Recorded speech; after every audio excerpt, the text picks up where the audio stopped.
Nakon što smo popunili sve cjenike, što smo napravili u prošlom videu, možemo ići na otvaranje prodaje za Booking Engine i za Channel Manager rezervacije. Znači ovdje imamo oba cjenika i sva razdoblja sa svim cijenama što smo popunili. Tada možemo ići u kalendar i ovdje imamo naš tipičan prikaz kalendara, no za otvaranje prodaje moramo klik na Filters, označite dvije kućice koje se zovu prikaži Channel Manager dostupnost i prikaži Booking Engine dostupnost. Ako sad nakon toga kliknem na primjeni filtere, vidim da mi se za svaki tip sobe pojave po dvije nove kućice gdje piše dostupnost i Booking Engine dostupnost. Znači ova prva dostupnost je Channel Manager dostupnost, odnosno dostupnost za vaše kanale Booking Expedia, Airbnb i tako dalje, a Booking Engine je vaša web stranica.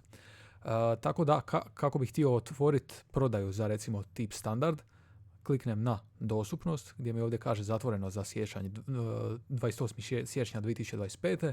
Ako želim otvoriti od danas pa recimo do 1.3., kažem od danas pa do 1.3., mogu primijeniti tu dostupnost i na Booking Engine. Znači mogu otvoriti u isto vrijeme i za Channel Manager i za Booking Engine i kažem koliko soba istog tipa sobe hoću da ide na prodaju. Evo recimo u ovom slučaju standard sobama ima 2, 4, 6, 7 soba i recimo da želim da mi svih 7 soba ide na prodaju i upišem broj 7. Tada mi se gore za taj tip sobe otvori prodaja i ovdje vidim da imam znači 7 jedinica od maksimalno 7. Ovdje na ovaj dan, pošto imam jednu rezervaciju, ostalo je 6 za prodaju od maksimalno 7. Recimo na ovaj dan sve su mi sobe zauzete u tom tipu sobe i kaže zauzeto, znači prodaja je za taj tip jedinice zatvorena. Možete otvoriti dostupnost samo za Booking Engine, možete samo za Channel Manager.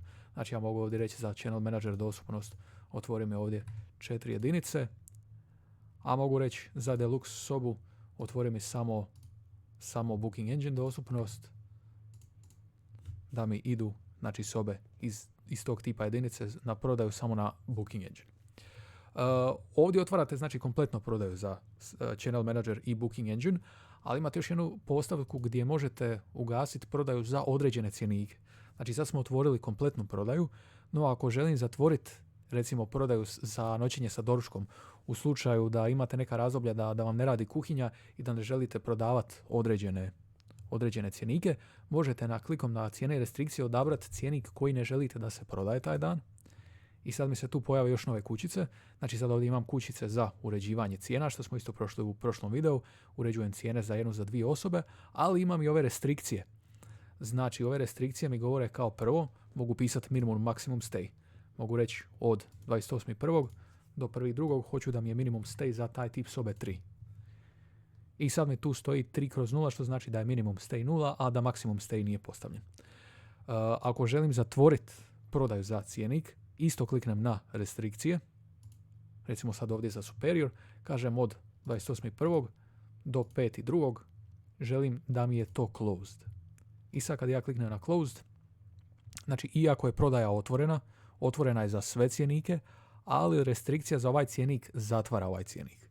I sad ako odem ovdje na recimo Booking Engine cijenik, vidim da mi tu za superior nema nikakve restrikcije, znači otvorena je. Ovo mi je otvoreno, a noćenje sa doručkom je zatvoreno. To je to što se tiče samog otvaranja prodaje i zatvaranja cjenika, a ako imate nekih drugih pitanja možete nas slobodno kontaktirati na support aplikaciju pa vam se javimo u najbržem mogućem roku.